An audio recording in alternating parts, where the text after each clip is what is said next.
or all the expenses actually, and then the ones that stuck up on you? Yeah, I'll start with that, and then we can kind of go back and Mm-hmm. forth and so forth.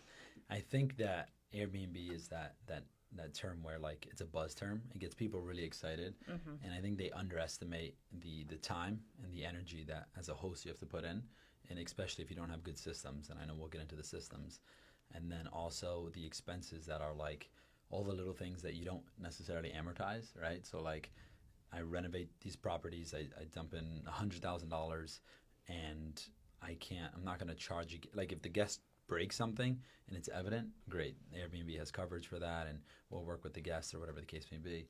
But I realize a lot of these things are deteriorating, and I can't really kind of amortize that properly with the guest.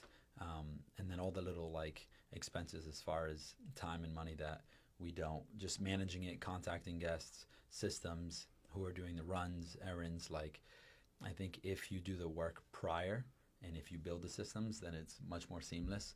But what happens all too often is that people get into this, especially on their first Airbnb, and now like a guest needs an extra towel and they don't have a supply closet, so they have to drive the Ocean State job lot and grab a towel. And so this now menial task takes an extra hour or two.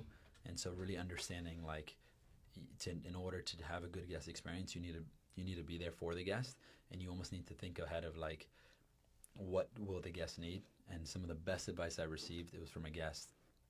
She had said, why don't you live in your Airbnbs before you make them go live?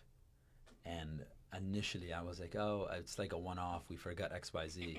But then I realized that every new listing I had, it literally needed like a couple more things. So now what I do is when I have a new Airbnb, I will be your I guest. live in it for 3 days.